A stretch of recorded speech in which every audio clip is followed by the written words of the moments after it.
Hello, fellow homebrewers. JP here, and I want to introduce to you the brand new Brew-Built X1 Conical Series available at More Beer. More Beer sells the highest standard in homebrewing equipment, and the Brew-Built Conicals are just that. They're made from mirror-polished 304 stainless steel, and they come with loads of features that you and I have been looking for. They have a full 2-inch bottom dump valve, which will eliminate your clogging issues, while the sturdy base includes 4 reinforced legs, just like those big pro tanks do. More Beer also carries the Brew-Built line of options and add-ons like casters, pressure kits, and even external glycol chillers. So you can find out more about the new Brew-Built X1 Conical Unitanks by going over to morebeer.com for detailed videos on the entire line of Brew-Built Conicals. You can trust Brew-Built with your next fermentation, and you can trust More Beer to find the right conical for you. Brew-Built at morebeer.com.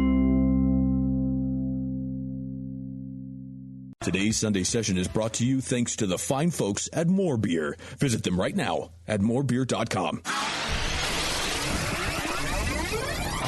I want people to believe in me, and I want people to believe in me when they taste my beer. That's what it's about. You mean you laid underneath it and tried to Put his tongue up the bung. I like to actually scoop up the yeast and look at it. 7 o'clock came real early that next morning. Oh, yeah, man. Thanks for dumbing that down for us. You did an awesome job. It's all about food and beer. Punch me in the junk. Man, that thing was thick.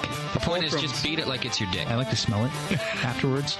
Are you being sarcastic right now? Yeah. Bring your body armor. I ran in my junk once on a ball valve in a kettle. That's a true happy ending.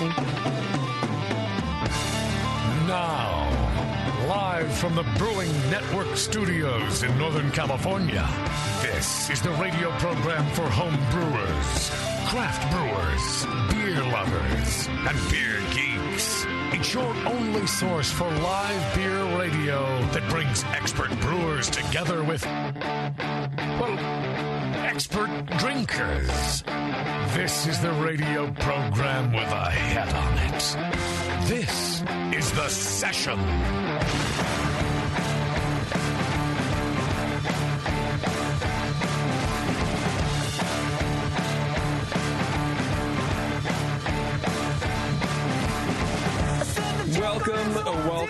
Welcome to The Session, everybody. The Monday session, formerly the Sunday session. But who lives in the past, right? When you have the present and the future, what are you going to do? Well, Sundays were terrible, weren't they? I'd always come in half-baked, right? Well, I'm always half-baked. Right. But, I mean, I'd be like a long day out doing stuff, and all of a sudden I have to show up here and do the show. It's hard. Yeah, it was annoying for sure, but then it's like, well, Monday I don't know. For some reason, Mondays feel dirtier. Do they? I don't know why. I honestly... School night or something? Well, yeah, I don't know. I do miss the chat interaction, but I also like the weekend. I like having the weekend. Yeah, so it's very much this catch-22. Yeah.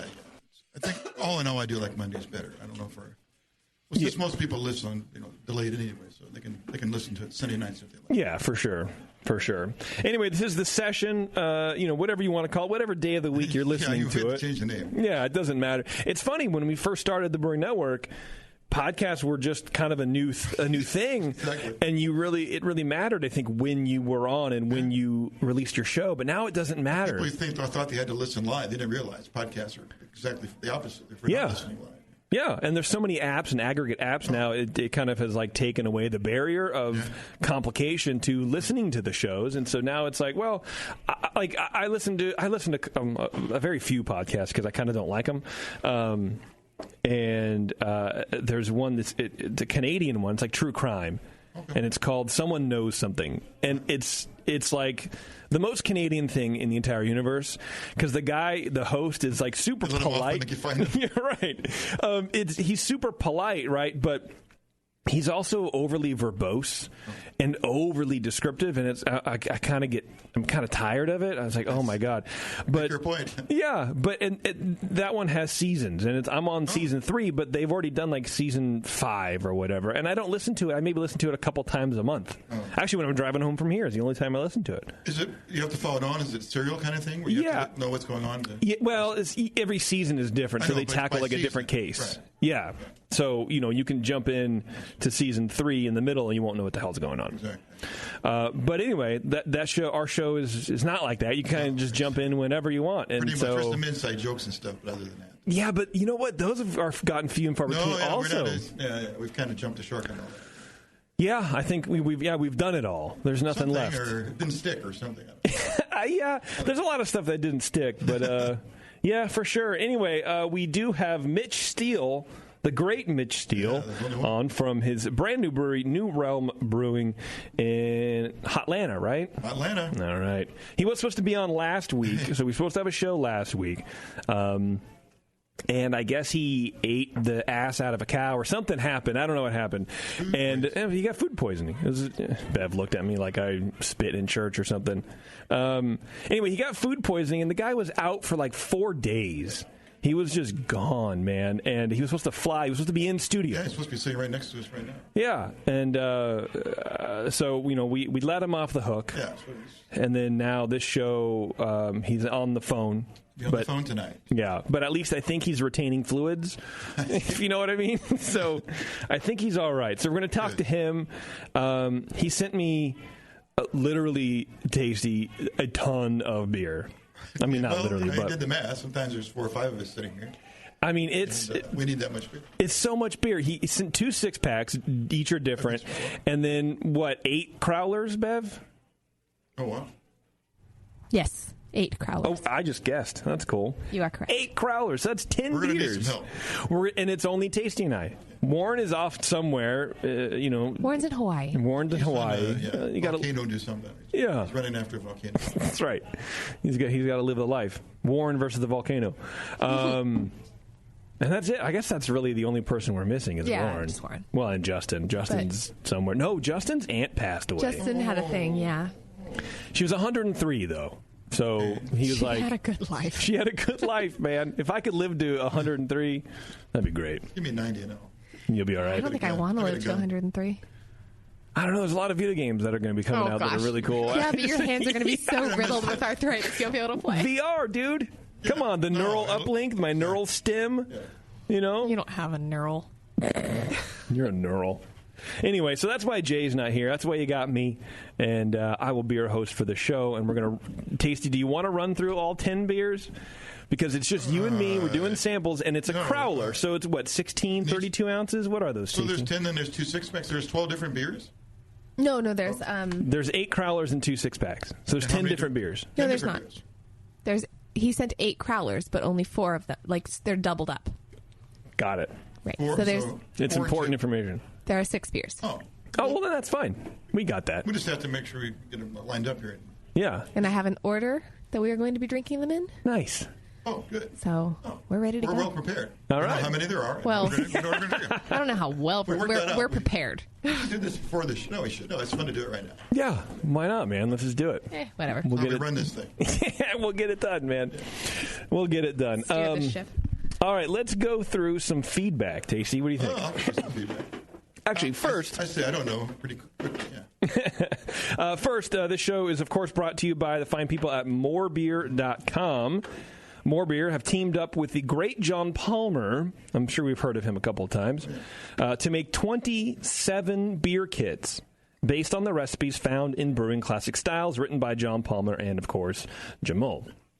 These kits are true to style and are all within BGCP guidelines, enabling them to be easily entered into that upcoming competition you probably have on the horizon there. If you buy 2 kits and get fast and free shipping from morebeer.com. So you style hounds like me, you can just go make the kits. More Beer makes it easy for you. So check it out, morebeer.com. 27 2-style beer kits. That's hard to do. Excellent. Okay, here we go. This one is all the way from Sydney, Australia. Tasty. It's written by Andrew, and he says, "G'day, sessioners. During the recent conversation with Dave Marliev, you guys mentioned about how you don't want to see a focus on a single style. And that made something clear for me. Focus on any single style is dangerous for independent brewers because that is what allows large companies to appear, quote, artisanal. Large companies will always be able to efficiently churn out a recipe and crush small business in that environment. The advantage of small business is the ability to iterate and innovate." It's like, did he misspell? No. The question now is whether the average punter cares. As a home brewer, I find the recent conversations you've had that focus on the beer industry rather than breweries to be very interesting, including Dave in the episode about beer law. It's great to hear from breweries and listen to you all taste their beer, but discussing practical issues sounds boring, but is quite interesting to those of us who don't work in the industry. Thanks for the regular entertainment mixed with some information and picking on Beardy. Cheers from Andrew. Now, you weren't here for that. For the, Dave's. It was a good show. It was all about distribution and essentially how if you sign up with a distributor in Oregon for sure and probably California as well, they own your rights. Oh, yeah. They own your brand rights in perpetuity. Yeah, franchise law, yeah. And just how nobody's really doing anything about it in the industry. It's not fair. If they could do it, your distributor could do a lousy service for you. They could just ignore you and just be terrible at it. You can't get rid of it. Yeah, which doesn't seem legal. Doesn't seem fair. It's but like a fair market if you can't shop it around anytime you want. Right.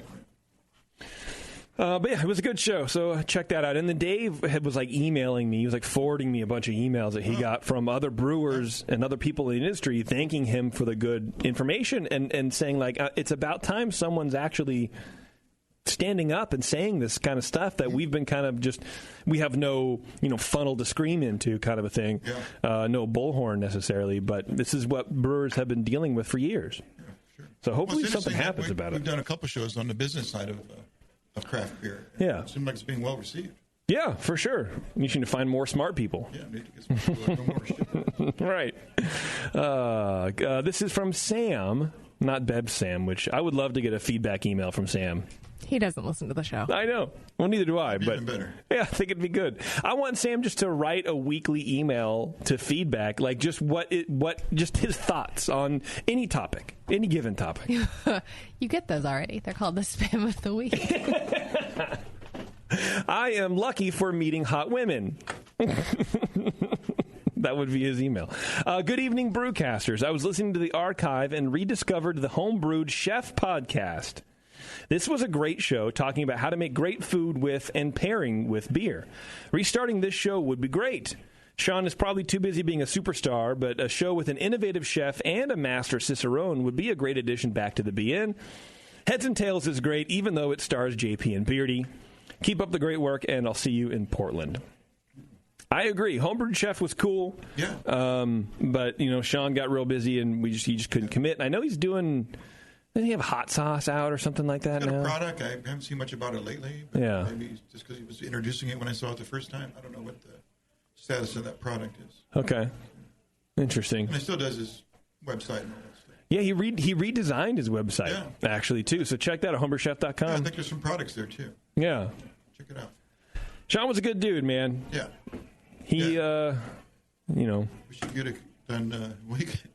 He could go on like 5 episodes in one evening. It's just getting to a stopping point was the hard part. Well, right, because I a couple times tried to produce that show, and it was like, okay, we have an hour, and we're on an hour and 45 minutes, and it's like halfway through his itinerary, and like we just can't.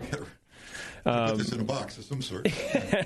I mean, that's not why No. Yeah, we stopped because he got real busy. Never got around. Yeah. In time, we would have figured that out. Yeah, and you know what? I know we talked about it before. I know Jay's been talking to Sean a little bit about getting it back up every now and then, but I don't know the status of it. It would be cool. You're right, Sam. So I appreciate you giving the love, and I'll pass that on to Jay and let him know that people are asking for it. Here's the last one, which always makes me sad, the last feedback. It's from Paul. He says, "Hey, asshats. Well, I finally signed up for a monthly donation start as a corporal in the BN Army. I'm an American living in Germany and found you guys a while ago, and I've been working through the archives. Great information, but even better entertainment." Wow.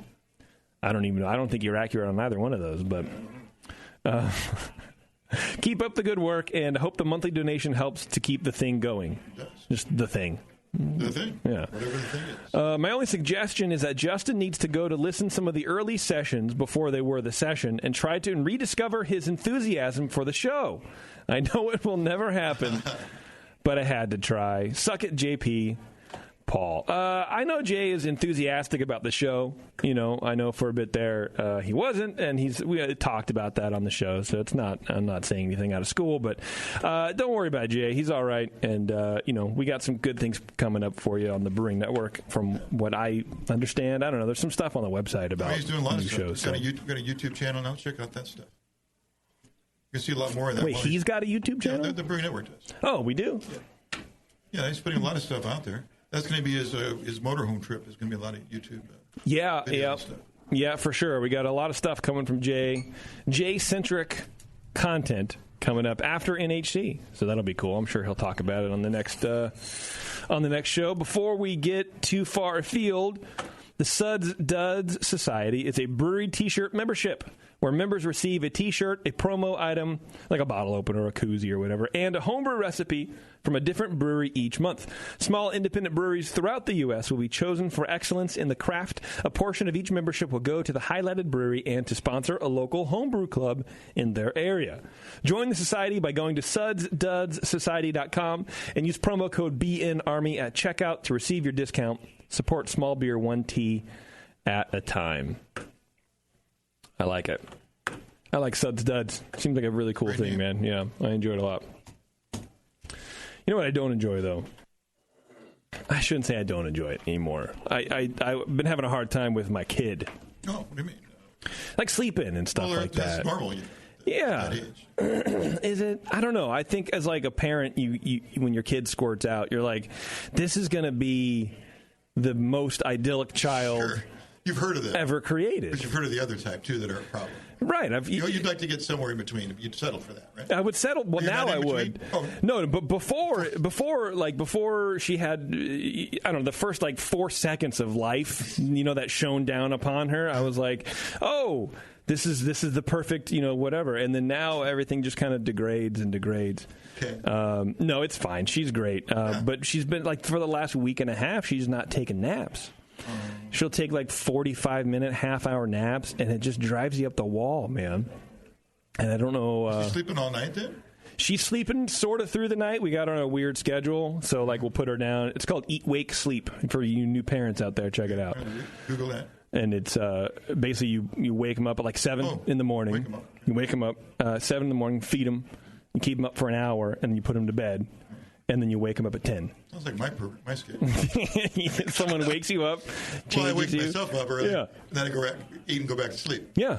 That's a good program. I think that's a good program. And then so you basically repeat that throughout the day, and then between 7 and 8, you put her down for the night. Right. And then it's supposed to train her to kind of sleep through the whole night. So now she'll from like 8 o'clock, she'll be sleeping from like 8 at night to about 4 or 5 in the morning. It's pretty good. Almost all the way through. Actually, the other night, she slept through the entire night. No feeding through the night or anything. That's good. I mean, that means both of you can get a good night's sleep. You have to go to bed early. And that's why they do it. Yeah, that's why they do it. But okay, so what's the downside? Well, sounds great to me. The most frustrating thing about for me about being so. Working by yourself, you can probably relate maybe to this because you do a lot of remote work and stuff, right? Sure. Yeah. For me, working kind of by myself, which I don't really consider this, an office where you go in every day and you interact with the secretary or, whatever, the copy lady or whatever. If you point to me again, I swear to you, I will throw this pen at you. Just a token office worker. You're right, just a token office worker. I have to get up. I know. You have different interactions with people, and it kind of like keeps your personal interactions like at a higher level, right? But when you're working from home, when you're working for yourself, excuse me, you kind of are used to a certain way of solving problems, and not many problems come up, so you're not really used to it or whatever. So when the kid's like crying and her eyes get red and baggy, they get baggy when she's tired, but she'll fight it. She'll like stretch her eyelids to the point where they open, and she'll just open them, and she needs to be awake. And she's fighting sleep. She's fighting sleep, and so you got to drive that pacifier in her mouth and then smash her face against your chest to like keep it in and pat her butt until she stops crying and then goes to sleep. And it's like doing that for 25 minutes, man, with a screaming, I can't, it breaks. That's not part of your normal work day. No, and so I get mad and frustrated because I don't know how to solve that problem. Yeah. Children are a problem without a solution. Well, they have their thing. Yeah, they need attention. Yeah, it drives me nuts, man. But the other day she shit all over Taryn. Like literally like diarrhea shit on her and not me, and I felt really good about that. Yeah. Wow. So I thought I'd share that with you. That happens all the time, as I understand it. Yeah, it happened to me once, like a little bit, and then, that whole thing when you're like changing the diaper and people go, oh, careful because they're going to pee real fast.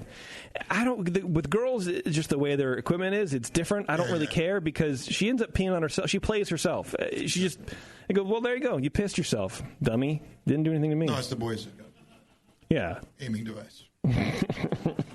Anyway, I don't know. That's my... that's your life. That's my life right now. Waking up kids and blowouts, dude.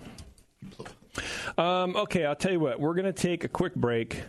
It's probably going to be like 3 minutes. Maybe we'll put a song on. We'll see. I don't know. Anyway, and then when we come back, we're going to have the Great Mitch Steele on, and he's going to tell you all about what's happening down at New Realm Brewing. We're going to drink a bunch of beers, catch up with Mitch, and we'll see you on the other side of this break. Hang tight. It's The Session.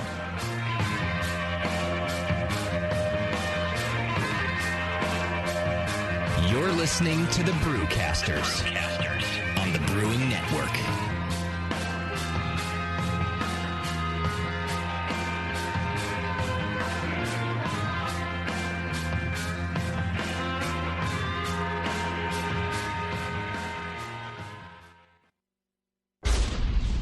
The 21st Amendment. Watch out! Do you like beer? They make beer. Watch out! Do you like friends and fun? They make friends and fun. Watch out! Do you still like to have a good time? The 21st Amendment. Watch out! The 21st Amendment in San Francisco, located at 563 2nd Street, 2 blocks from the building where baseball is seen and played. Try their beers in the pub or try them in the can, featuring Monk's Blood. Made with real monk. Watch out! So why not have the best time of your life? Go to the 21A and Sean O'Sullivan will personally greet you with a can of Monk's Blood. The 21st Amendment. Watch out! This advertisement is not in any way affiliated nor associated with the 21st Amendment Bar and Pub, nor its subsidiaries or affiliates. This telecast is not copywritten by the 21st Amendment for the private use of the Brewing Network. Any use of this telecast without Jamil Zainashev's consent is prohibited. Suck it, JP.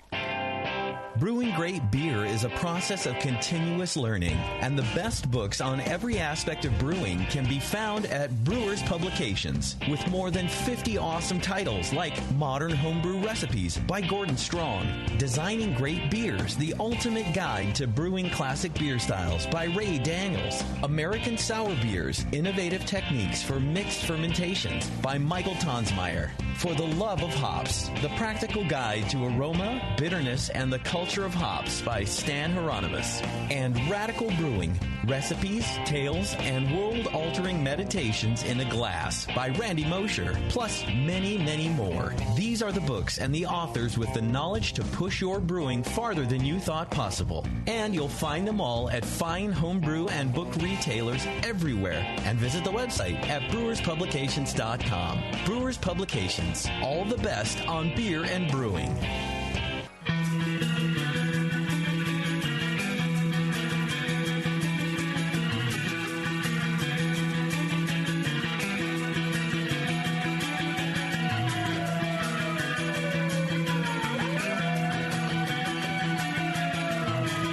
Tuned into this session because life's too short to listen to crappy radio.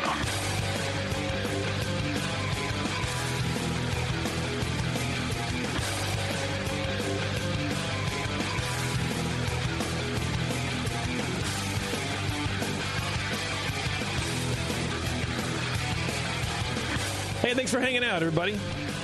Before we get to Mitch here, I do want to tell you guys about White Labs. They just released a mobile app. Whether you're a home brewer searching for your next strain or professional placing an order, White Labs' mobile app has something for everyone. Key features include an easy-to-navigate ordering system, custom culture calculator to determine appropriate pitch rates, homebrew store locator, up-to-the-minute inventory availability, and more. You can download the new White Labs mobile app for iPhone or Android by searching White Labs in the App Store. Do it for the culture. You know what I mean? Yeah. You got to do it for that culture. Get the culture. Keep it going. Keep it alive.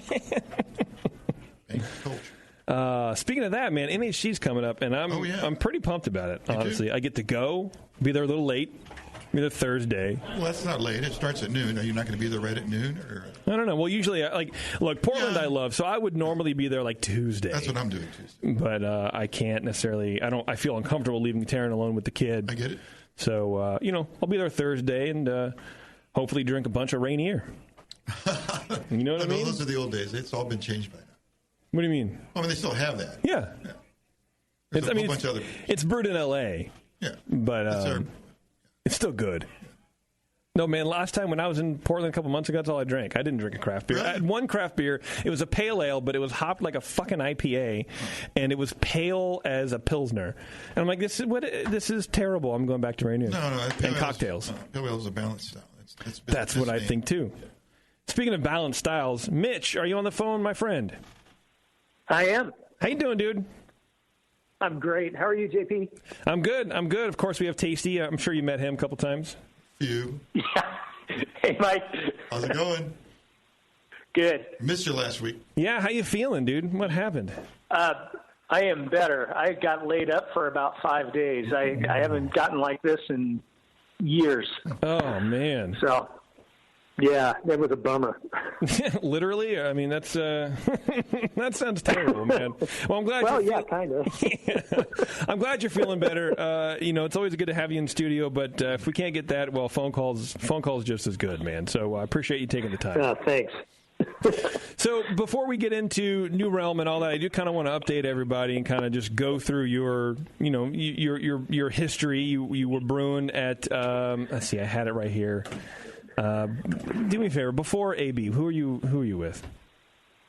I was with San Andreas Brewing Company down in Hollister, California. There we go. And then you left there. You went to Anheuser-Busch, and then of course you left there, and you went to Stone, and then you left there, and then you just started New Realm. Did you take like a walkabout for a couple years and find yourself, or what? Where has Mitch been since his last brewing gig? The day I left Stone, the next day I started with New Realm. I didn't take any time off. Oh, wow. Bad call. I probably could have used a month or two to actually do a little soul searching and stuff, like everybody raves about doing, but I didn't do it. I just jumped right in, and we've been planning this thing since July of 2016, and oh, wow. Finally got it opened in January. Of this year, right? Of 18. Yes. That's how long it takes, I guess, to do it right. I mean, and I've seen photos on your website. You kind of did it right. You did a really nice job. That is a stylish place you got there. Well, thank you. Yeah, that's something that we all wanted to do, was do something really nice and do it right and take our time and make sure everything was the way we wanted it to be. And I got, really nice brewing equipment and a really nice brewery that we're working out of here. So I'm pretty happy with it. Nice. And if I remember my beer news correctly, isn't that the old Green Flash brewery or something? No, actually, so we built, we got an empty building here in Atlanta, and we built this thing from the ground up. So it was in essence a shell. We put in floors, we put in drains, we added some walls, we added, everything, all the infrastructure for the building, and just built it from zero, basically. The Green Flash building is something that came up very recently. When they shut that down and put all the equipment up for auction, we jumped into that and we bought that, and that's in Virginia Beach, Virginia, and we are in the process of trying to get permitting for that right now so that we can start brewing there. But we did that because we were already looking to be out of capacity in Atlanta, and we didn't want to be shorting people beer. Yeah. Well, I appreciate that. Okay, so I thought that you were maybe took their equipment and brought it back to Atlanta or whatever, but that was your foray into a second location. Exactly. That's cool, man. Of course, that was your plan, right? I mean, or maybe it was the original plan, but your plan became we needed to open a satellite brewery because we're not going to be able to provide our tap room and the city with all the beer that they want. Yeah, it was our long-term plan. We knew from the get-go that we would not be able to brew enough beer in Atlanta to supply all the beer that we could sell. And so, we had kind of a 3 or 4 year plan to maybe build a production brewery, and that was rushing up on us pretty quickly when this opportunity came up. And so we said, well, we've got good investors, and they saw it as a great opportunity to, get what we needed at a fraction of the cost, even though it was a year or two too early. Yeah, well, that's going to pay off in the long run for sure. Yeah, exactly. So you it's been a crazy few months. Yeah, I guess. So you're in permitting. So, I mean, obviously, that brewery is already permitted to begin with. So it's not like you have to reinvent the wheel there necessarily, right? With the city. Well, from a permitting standpoint, we have to get federal permitting, state and local permitting, just like we were starting from zero. Like a real thing. And even wastewater discharge, we had to get permitting for. We had to redo everything. So, it's the nice thing about it is the brewery has been running for 2 years. It was staffed with a really good group of people, and once we get the permitting, we can flip a switch and go. So that's really great. But the permitting piece is still kind of a pain in the butt. It's out of your control. Yeah. That's tough. Yeah, because normally when you get a new system in or whatever, you have to run test batches and figure out your yield and do all the kind of find out the nuances, right? Right. But now you don't have to do that because everybody there already knows it all. Yeah, I mean, Evan Chamberlain, who was the head brewer there, we offered him a job to stay on, and he's staying on, and he knows how that brewery runs backwards and forwards. So, we just kind of threw some recipes his way, and he looked at them and goes, "Yeah, this is not too different than what we were already doing. So we know exactly how to do this." That's great. Great move. Yeah. So you're going to flip the switch on. I mean, every brewery has a break-even point for making enough beer to make money. Where do you want to be in a year after you open in terms of production? 5 Tesla. Out of Virginia Beach. Yeah, we're going to take it pretty slow. I mean, we're talking to distributors in Virginia right now, and we want to take some time and build the brand. We want to get the tap room open right away as soon as possible and start pouring beer there. But as far as actual really brewing beer and packaging beer and things like that, that's probably several months out, just so we can get ourselves established and make sure, things are going to work and give people time to get used to us being there. Yeah. So, we're probably going to start off pretty slow. And, like I said, we got this earlier than we needed, so we don't really need to brew a heck of a lot of beer there. So, we're looking at that right now as far as what beers we're going to keep brewing in Atlanta and what beers we're going to brew in Virginia Beach and, and just kind of mix and match. That's great. You got a lot of options now. Yeah. Yeah. What's the smallest fermenter size at Virginia Beach? I mean, are there smaller ones just doing smaller, less popular beers for your own tap room there, or do you? Yeah, actually, I think it's going to be the opposite. The smallest fermenters in Virginia Beach are 100 barrel. Yeah, okay. It's a 50 barrel brew house, where our brew house in Atlanta is a 20 barrel brew house. So, our working plan right now, and it changes every week, but our working plan is to keep Atlanta going as kind of our innovation brewery and really do some neat things out of here that we haven't been able to do so far because we've been selling so much of our core beers. And really start going off the deep end with some of our beers here in Atlanta, and then use Virginia Beach not only to brew some local beers for that tap room, but also to do our bigger brands. Your core and beers. Yeah, so that's what we're thinking about right now. That's how we're looking at it. Yeah. I love that. And you know what else I love? Going on your website, and the first thing I'm hit with is a scrolling graphic of a Pilsner can.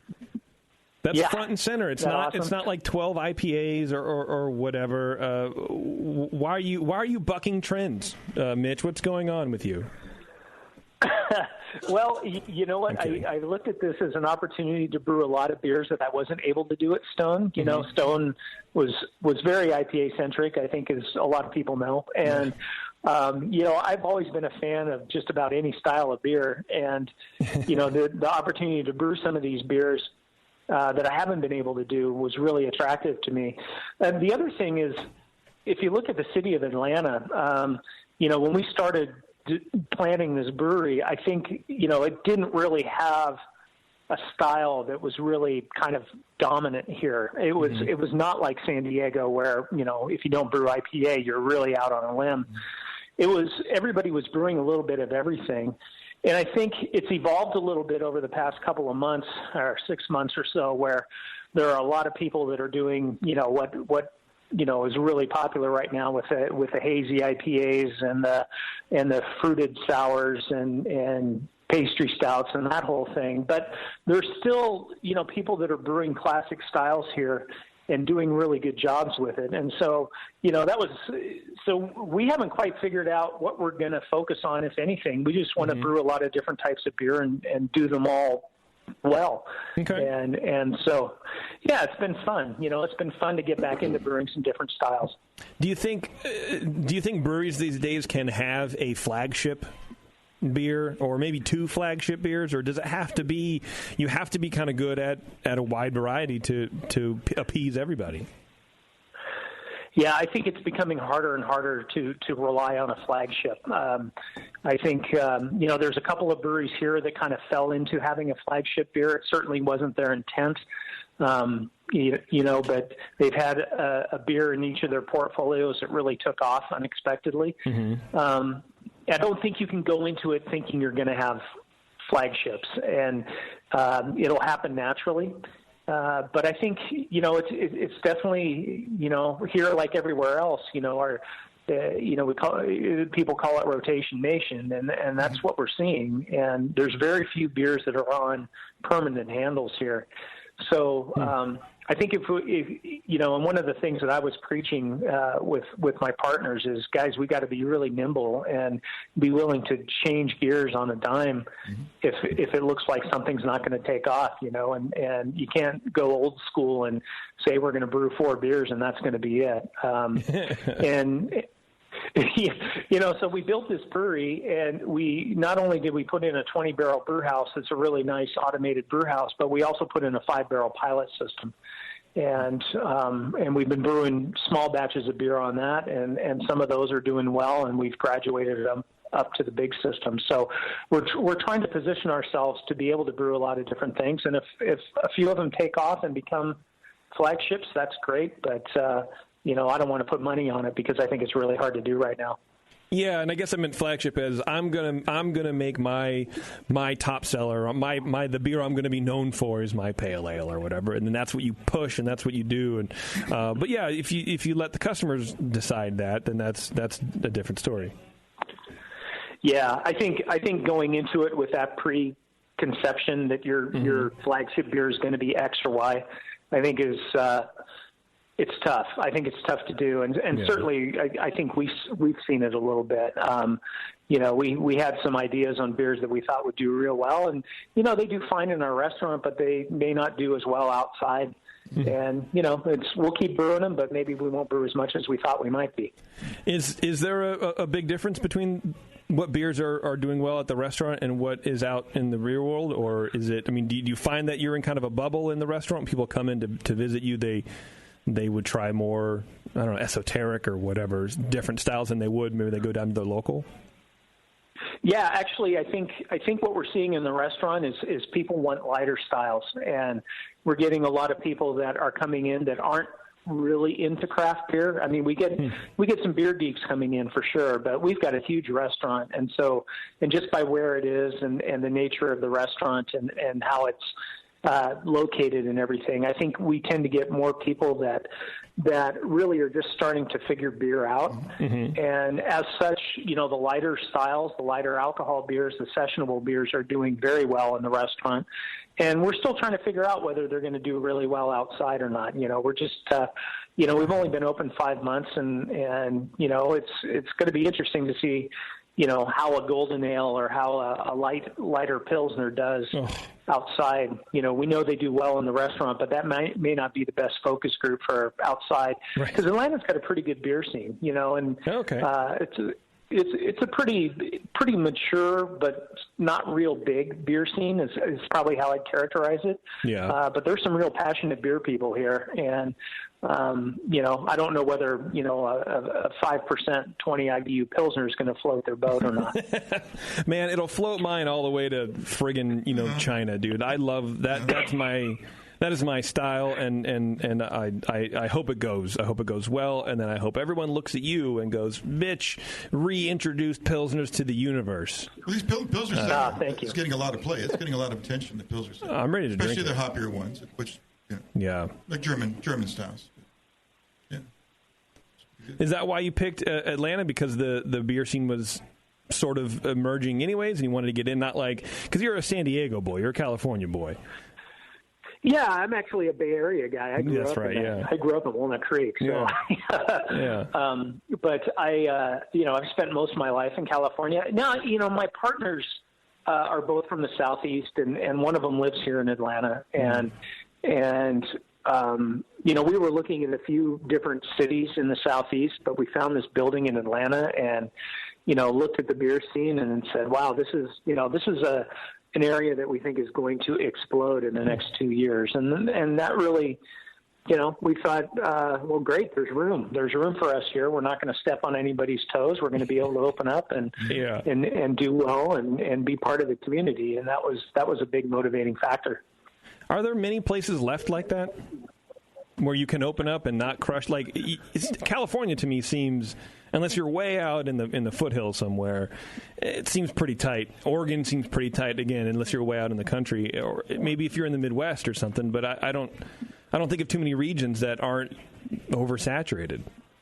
Am I wrong? I don't know. Yeah, I agree with you. I think the Southeast is probably the last frontier for craft in the United States. I think everywhere else is pretty well developed and getting saturated. So I think there's room still here in the Southeast, but we'll see.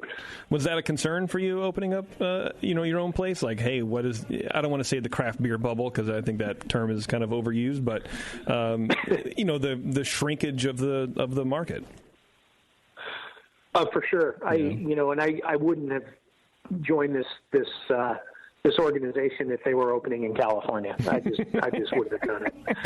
Oh, well, you probably couldn't afford it. Everything's taxed too high here, so. Well, that too. Well, that's cool, man. I'm glad you found a spot, and I think that's cool that it's in Atlanta. I mean, you hear like a lot of North Carolina getting a lot of love from, Sierra Nevada and all the people moving out there. But it's cool, I think, to hear about other big names. I'm going to say Mitch Steele is a big name in the beer industry, opening up the South. I think that's pretty cool.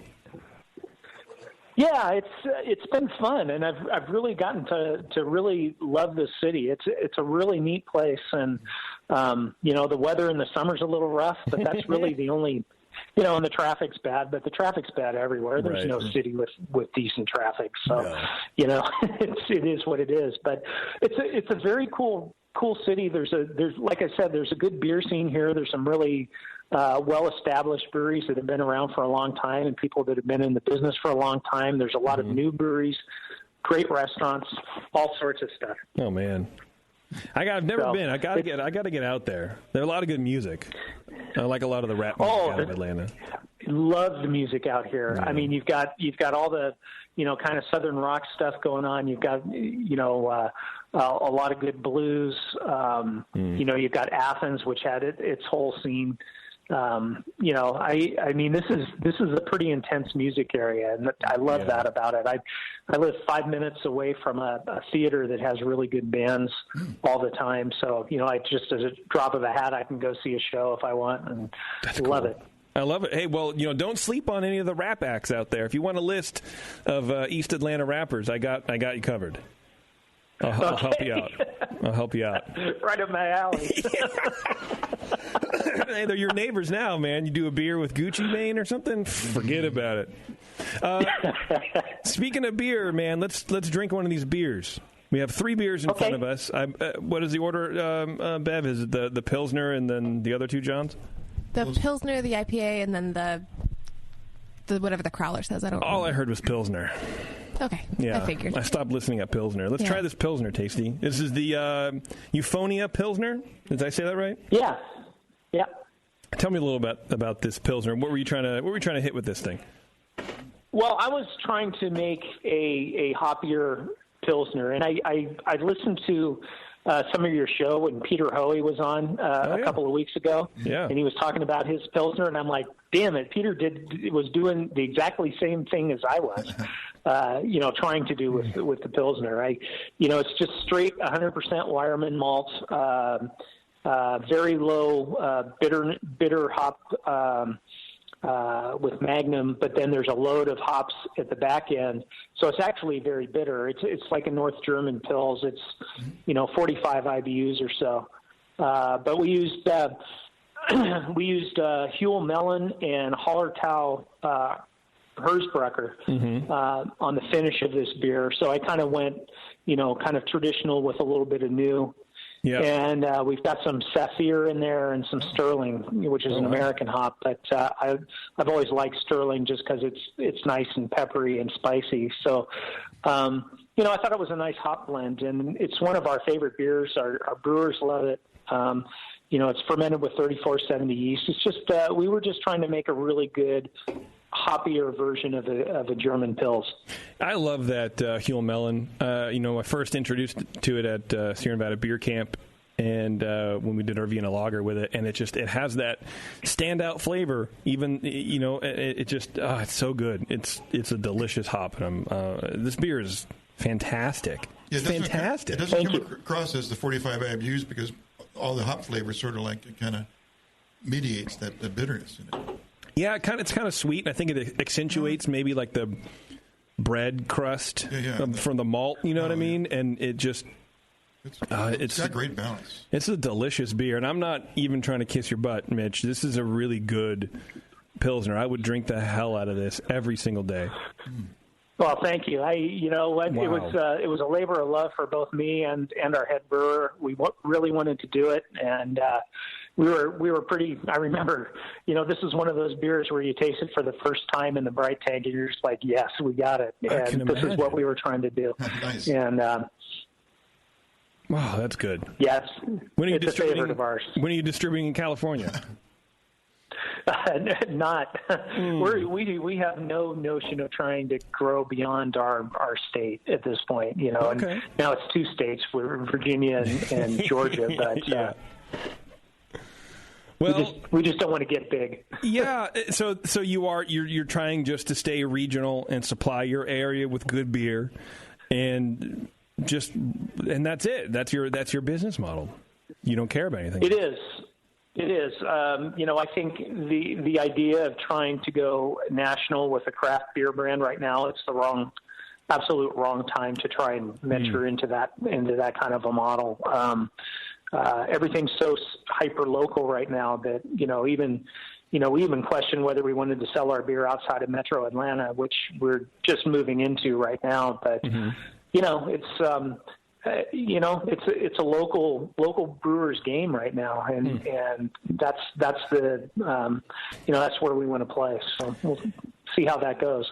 But we don't want to be that big. I mean, we don't want to be a regional, national, multi-state brewery. That's just not what we were trying to do. Well, we're going to be missing out, that's for sure, because there's not a whole lot of Pilsners out here, especially ones that are as well made as this one. Is that regional, like business plan, I suppose?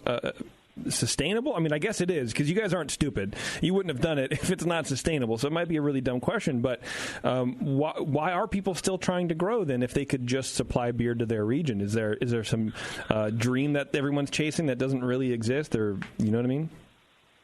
Yeah, I think everybody has their own reasons. I think, there are brewers that are looking to try and, I hate to put a bad spin on it, but there are brewers that are looking to try to grow big enough so that they can sell out. Mm-hmm. There are brewers that want to be a national brand. I just think, if you're not already a national brand, it's the wrong time in this market to try and do that. And, I think the brewers that are national, that are craft brewers, are, by and large, they're struggling, and there's a reason for that. It's because all the so many local brewers have popped up.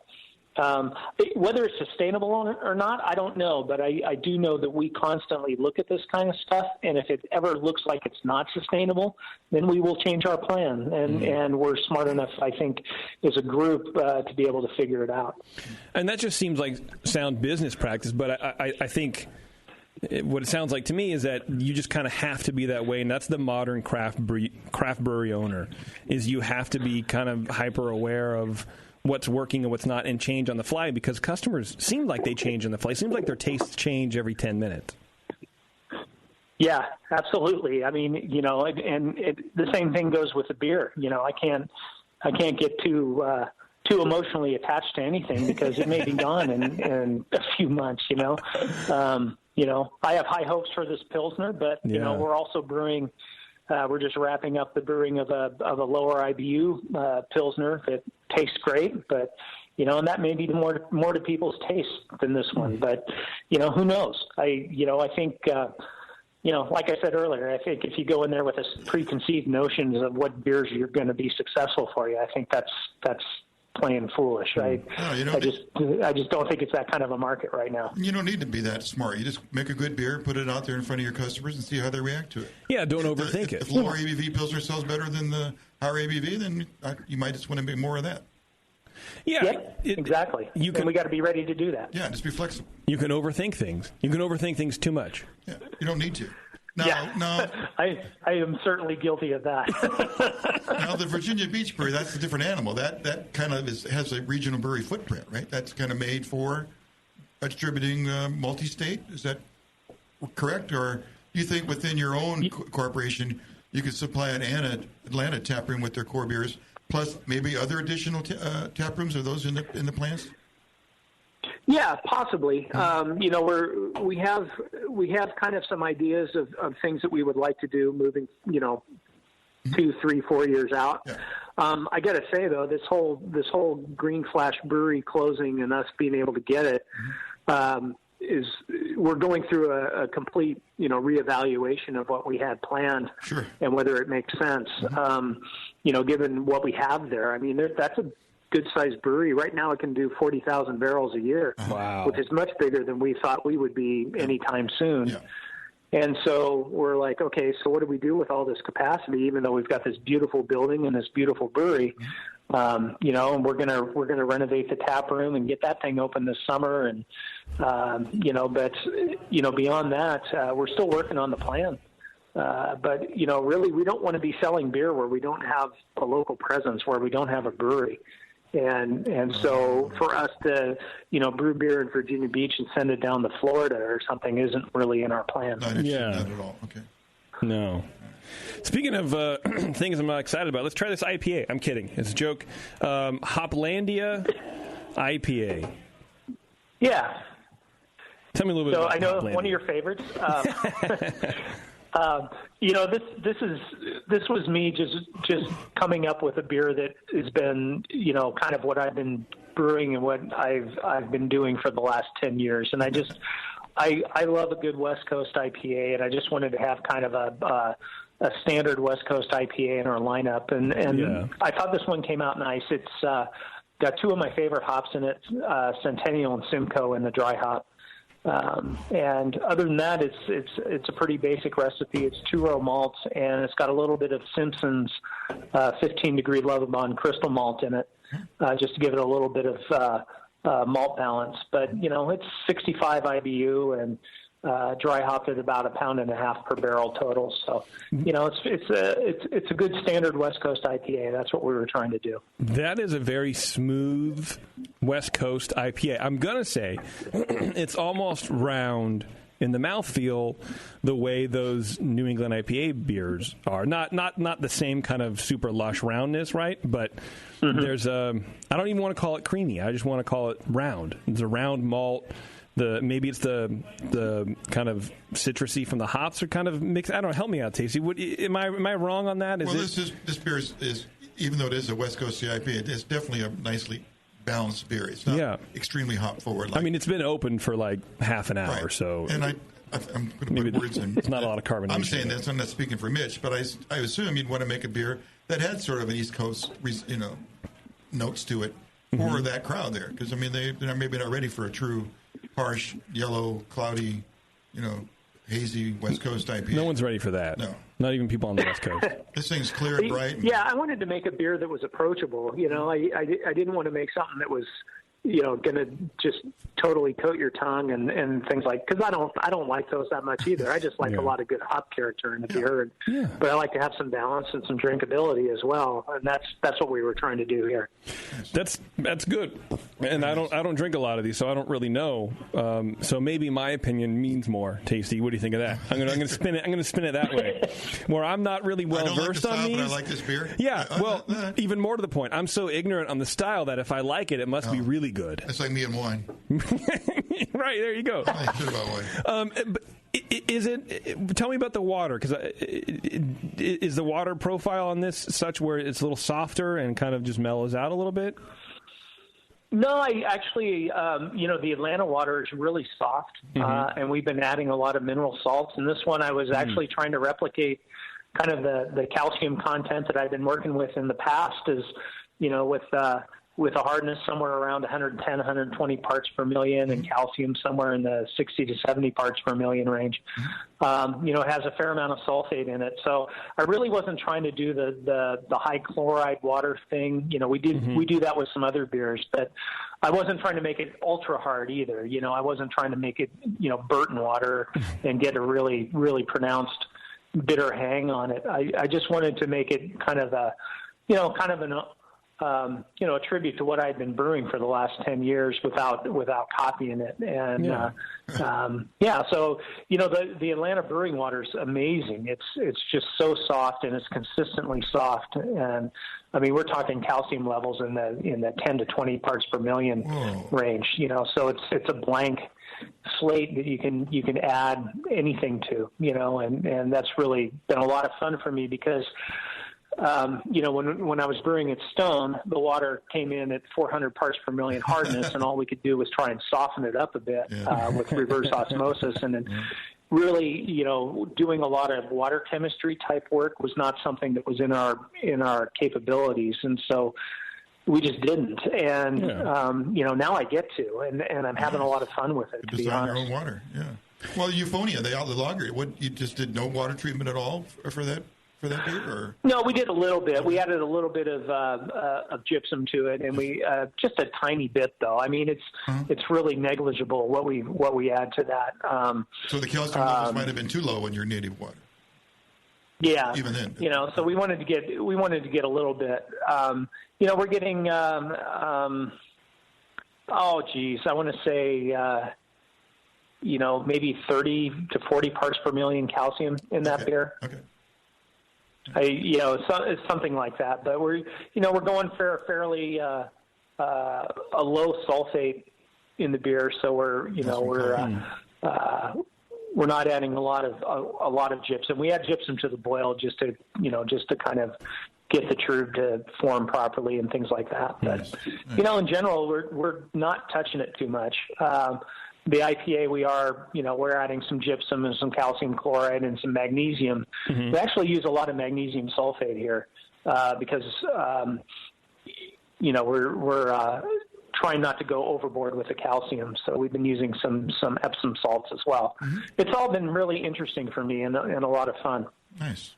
Yeah, when you got some naked water to deal with, you can have it, make it into whatever you want. It's a party at that point. Dress it up like a paper doll. Right.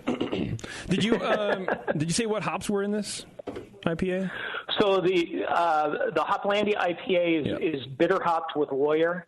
It's a pretty standard hop recipe in the kettle. We do a bitter hopping, and then we just do whirlpool hopping. And the whirlpool is a 50-50 split between Centennial and Simcoe.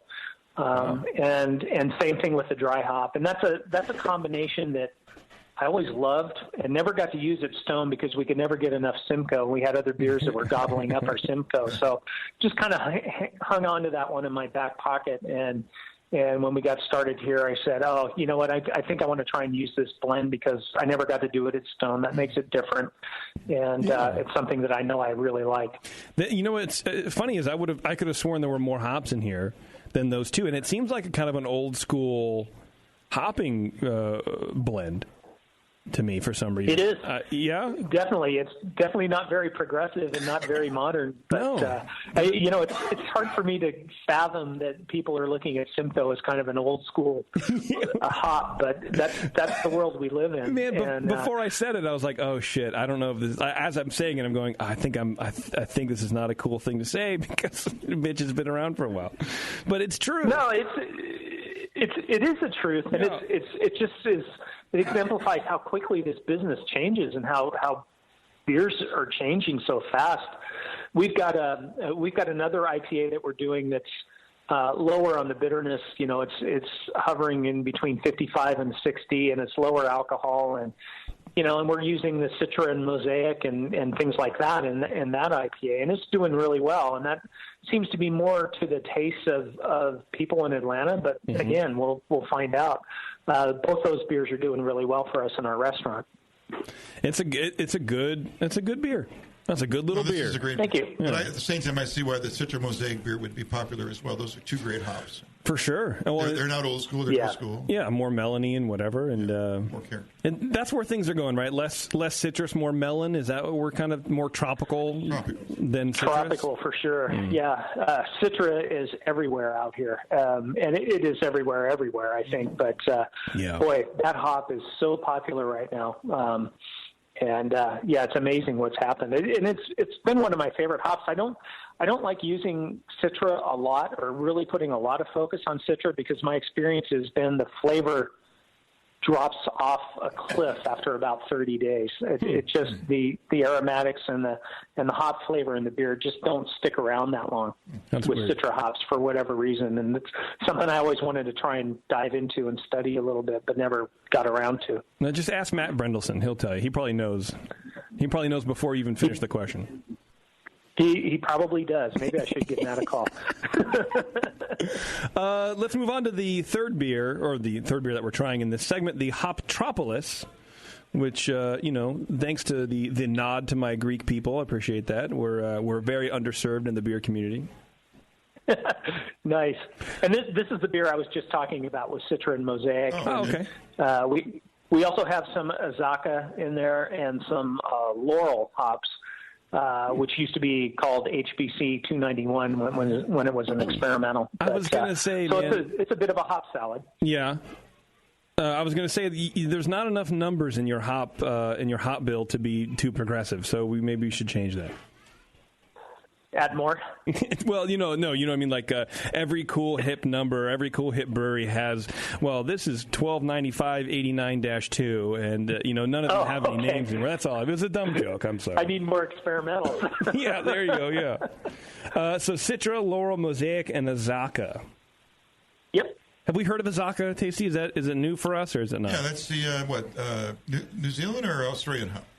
One of those, isn't it? No, that's an American hop. It's from the Dwarf Hop Association, so it's a low grower, easier to harvest, and to me it comes across kind of pineapple-y. And so this is what it's about a full percentage lower than the other one? As far as alcohol, yeah. Yeah. I'm sorry. Yeah, 6.3. Yeah, it's just over 6% alcohol, and it's 55 to 60 IBUs.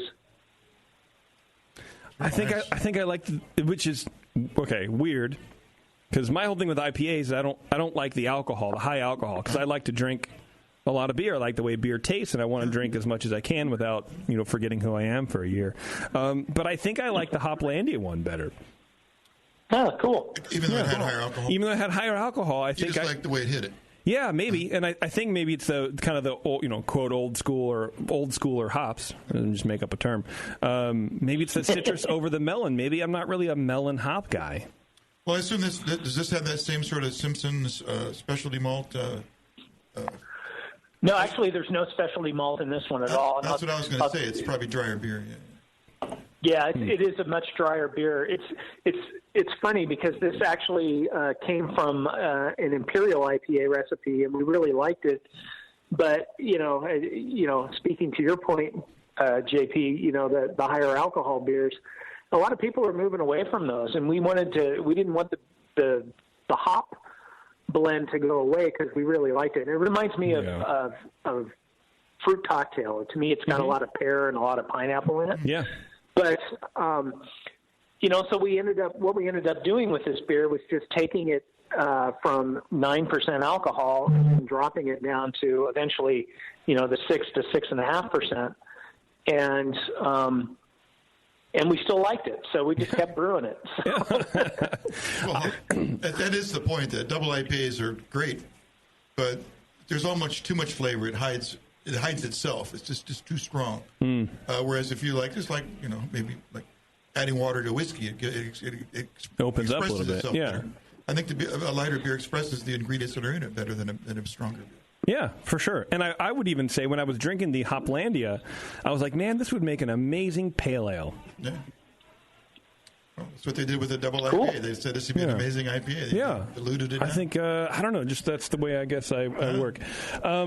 Mitch, I'll tell you what, we're going to take a break real fast. So if you can hang on for a bit, we'll come back and we'll try the rest of the beers. Okay, sounds good. Is that cool? All right, give you a couple minutes. We'll be back. All right, thanks, man. Appreciate it. Before we go, excuse me, Great Fermentations has the largest catalog of Blickman products on the web, and their staff is some of the best trained in the business in using Blickman products. They offer top-notch customer service and same-day shipping on many items. Check them out, greatfermentations.com. Also, be sure to like them on Facebook. I know, it's written all in caps that way, so I figured you have to scream it. GR8 Fermentation, and find them on Instagram and Twitter as GR8 Fermentation. That's, of course, the number 8. Check them out, greatfermentations.com. Good people, support the show, and we love them here on The Session and all of the Brewing Network shows. All right, we're going to take a quick break. We'll be right back with Mitch Steele from New Realm Brewing and some more delicious beers.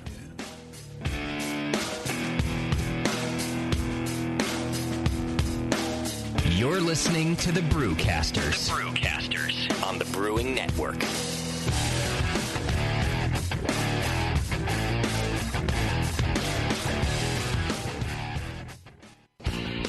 Your support of the Brewing Network means everything to us. We couldn't produce shows without you.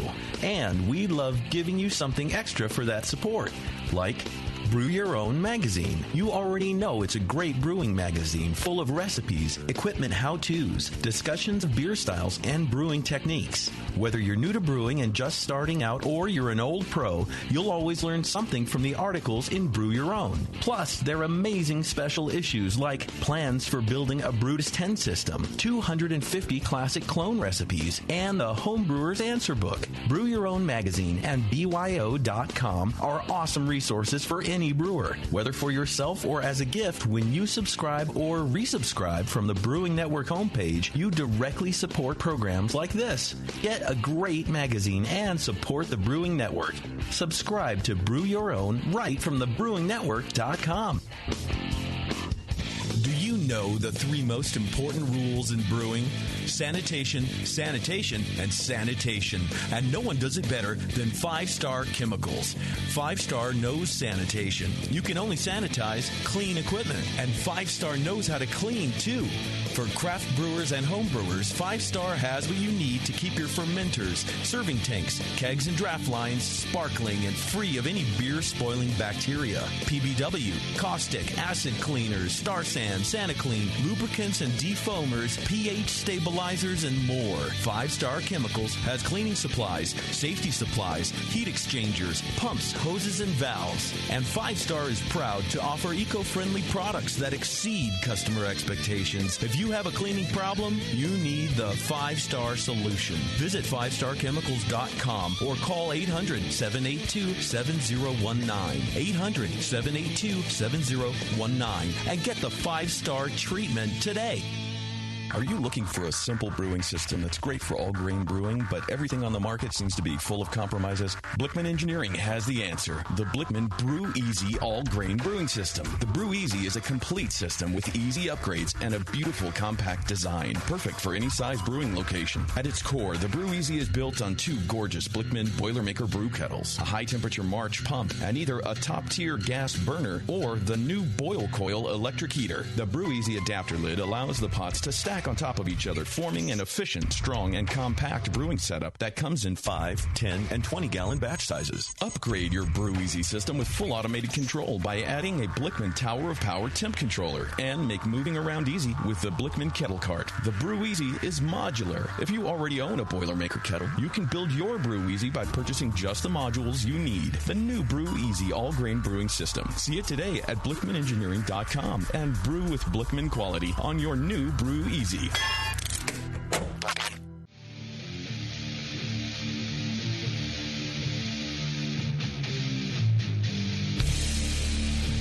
This is Corey King from Side Project Brewing, and you're listening to The Session on the Brewing Network. That's correct, Corey. Thank you very much. Before we get back to Mitch, did you guys know... You guys, I mean, you and Bev, Tasty, but Bev doesn't care. Tasty, did you know that IPAs are the most popular craft beer style in the U.S.? Did you know that? I didn't. You did? Man, you are a smart guy. 70%. I had no idea. If you're looking to brew an IPA that's not like all the rest, which is honestly a lot of what we've been talking about today with Mitch, check out Dick Cantwell's newest book, Brewing Eclectic IPA, Pushing the Boundaries of India Pale Ale. Award-winning brewer Dick Cantwell includes 25 original IPA recipes and categorizes over 200 unique ingredients to spice up your IPA, from papaya to peppercorn, beets to bog myrtle, and even cannabis. Where legally available, there are recipes for all levels of brewing experience. Order a copy of Brewing Eclectic IPA, Pushing the Boundaries of India Pale Ale by Dick Cantwell at brewerspublications.com or wherever fine books are sold. Thank you very much. All right, Mitch, you still there, buddy? I am here. Oh, man, it was your perfect time to get away, and you didn't do it. Now you're locked in for the rest of the show. That's all right. You blew it. Okay, we have 3 more beers in front of us, and one I'm gonna the next one we're gonna drink is the for me the most anxiety riddled name in the entire universe. It's called Unexpected Turbulence, and I don't even want to ever repeat it again. The wrong one. That's the wrong one? Yeah, it's the other direction. It's Maibach. First. Okay, so the next beer we're going to be drinking is a beer style that I love. And I'm excited that you're brewing it. It makes me, filled with the opposite of anxiety. Maibach. Yeah, like a well-oiled machine. We've been doing some nice German lagers in our brewery, and we've been having a lot of fun with it. So this is one I thought, I don't know how it held up because we put this in a crowler. So, if it hasn't survived the 3 weeks since we packed it up, I'll understand. But, boy, we were really excited about this beer when we first tried it and really just loved it. And I don't know what to do with it except just to keep brewing it, It's just something that we really enjoyed. No, I think it's held up really well. It's traveled well. I think some of these are kind of lower carbonation, and maybe that's some of that roundness that I'm getting. But it's a delicious beer, and when they showed up, they were on my porch for maybe 5 seconds. So they were, they came. So it was like just kind of boom, took everything apart, threw it in the fridge for 2 weeks. So I think they held up pretty good. It tastes great. Yeah, they all really wonderful. This Maibach's really great. It's got what's the ABV on this? I can tell it's got a little bit more meat. It came in just over 7%, I believe. Mm-hmm. Wow, it doesn't taste like it though. No. But there is. Yeah, it's got the malt body and. Yeah. Wow, it's really nice. Is this moving well at the restaurant? You know what? It's gone. This is one that we brewed on our 5-barrel pilot system. We've got a nice little 2-vessel steam brew house from SS Brewing Technologies, and we've been having a lot of fun with it. So it lasted about a week in our restaurant, and then it was gone. But I wanted, that was right when we were talking about doing the show, and I was pretty excited about the beer, so I said, screw it, I'm going to send some to you guys. Well, thanks. It's a really good time. Yeah. 5 barrels in a week, that seems like people liked it. Yeah, it went over pretty well. Like I said, it was a pretty traditional recipe, I think. I get that. And it came in at about, I'm looking at the analysis right now, it came in at 7.6% alcohol. So it was a little strong. and we did not run IBUs on it, so I don't know how bitter it was. That was before we were running IBUs. So, but we did dry hop this beer just a touch with German Hallertau hops, and I just wanted to get a little bit of a floral kiss on it, and so that's what we did. But the recipe itself was pretty. It wasn't anything really crazy. I'm trying to remember exactly what malts we used in there. I think we used Weyermann Pilsner malt, and then I think we used Briess Gold Pils Vienna malt in there as well, and just to try and mix it up a little bit. And of course, there's some Munich in there as well. So like 5% of the Vienna and less of the Munich, or about 5%, 5%? What do you think? How much of a savings? I think it was actually probably the Gold Pils Vienna was probably the biggest portion of the malt, and then so it was like 60% Gold Pils Vienna and 30% Pilsner malt, and then just a little bit of light Munich. That's great, man. Yeah, it's nice and dry for as big as it is. Yeah, absolutely. Yeah, all of our beers are finishing very dry, which I don't have a problem with, but that's a good problem. I think I prefer it that way. I don't like sweet beer, but that's one of the comments that we get a lot from folks in Atlanta. Is like, oh, this is a dry beer. This must be one of yours. Does anybody ever complain about dry? I don't know. Is that a compliment to you? Do you take that as a compliment? Well, I don't know if they mean it as a compliment, but to me, I prefer it that way. So I wouldn't take it any other way. I mean, if they mean it as a flaw in the beer, I would ignore them for sure. Yeah. Or that's just the state of beer that they're used to. Well, yeah, they're used to like 40 beer. I guess you can make it. No. Okay, let's move on real fast to my favorite style, one of my favorite styles, pale ale. Yeah, this is one we had pretty high hopes for, and it does very well in our restaurant. And really, the very first real craft beer I ever tried was Sierra Nevada Pale Ale, and this was back in 1983.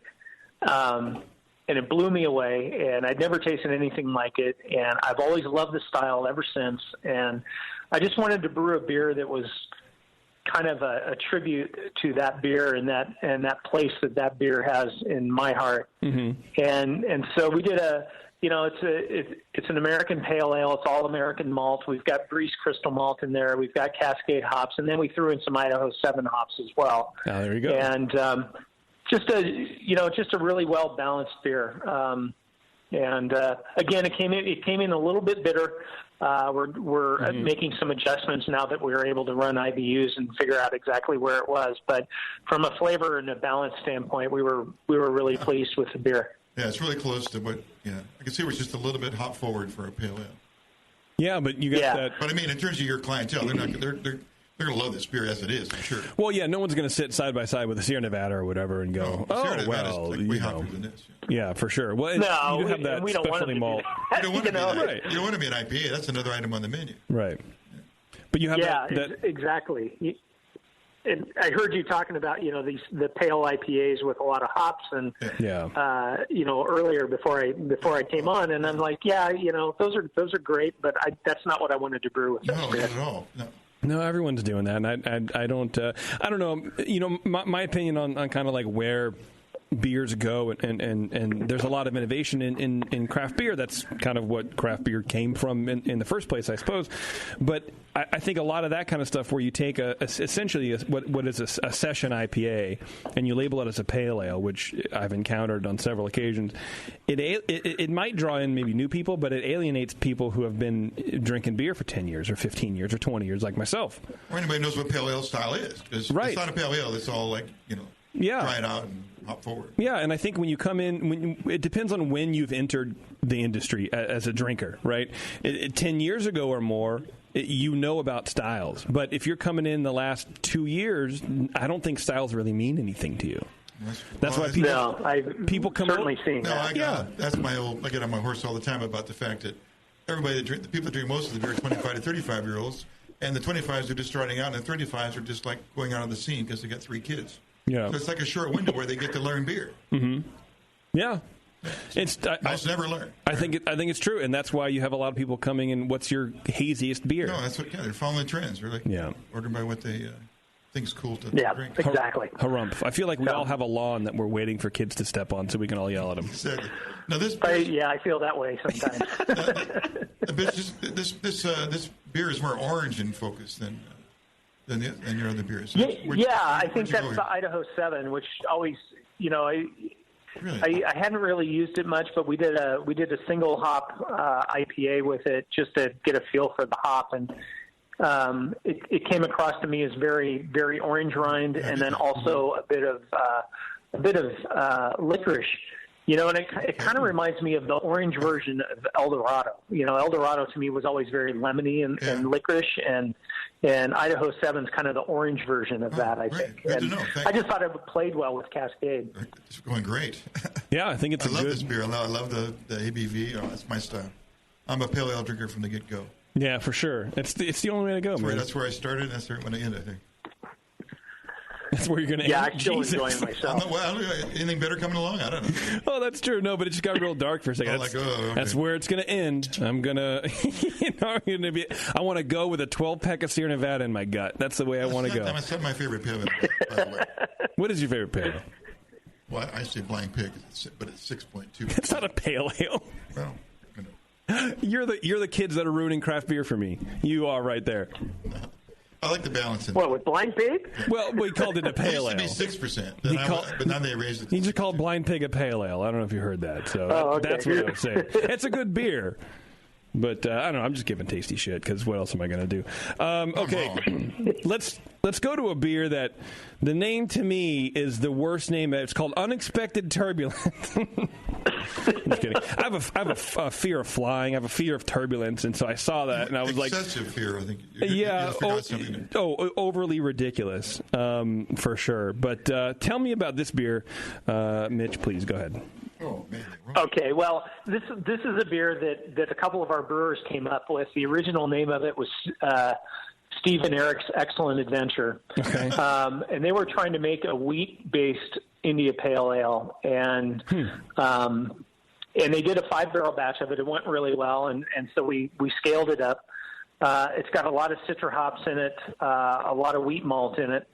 Other than that, it's kind of in that middle ground between a pale ale and an IPA, and the name was kind of aimed at me because I am flying a lot right now. Okay. I'm typically on airplanes 8 hours a week. God, I couldn't do that. And yeah, I hear you. It's tough, and I think I know a little bit of what you dealt with that, but. Yeah. I'm the guy that's on an airplane every Monday and then going back every Friday night. And so somebody on our brewing team, I think Tyler, our head brewer, came up with it, but it's stuck. But we were just trying to do kind of an unfiltered hoppy beer and, a citra-focused beer, and that's really what this one is. And just have some fun with it and get something hazy out there because we really hadn't been doing anything hazy, and and just have something with a little bit different character. So it's not meant to be a New England style IPA? No, it's not. It doesn't have the water profile. It doesn't have the yeast. Yeah. It's more like a wheat IPA. I would say. It's more West Coast influence than anything. It's the only thing it has in common with the New England IPA is the haze. Yeah. And even the haze is not that much. Do you do a New England style IPA? A New Realm? Yeah, we do. We've done a couple of them. We did one that was really dank that we called Peter Danklage, and then we've got another one that we're calling Hazy Like a Fox. That's really nice. That we're doing the full on fermentation dry hop and the London 3 ale yeast and the high chloride water and a lot of oats and wheat, and we've used flake barley in ours as well, and it's good. It came out really nice. I wasn't certain we want to do one, but it's everybody's drinking them out here, and I got to taste ours a couple weekends ago with Actually, it was just last weekend with a brewer from Creature Comforts and Travis from Scofflaw, Brennan from Creature Comforts and Travis from Scofflaw. We were at a panel, and I brought that, and they were both pretty complimentary about it. That's good to hear. Those guys know. Yeah, it was nice. Good feedback. Yeah, it's a delicious beer.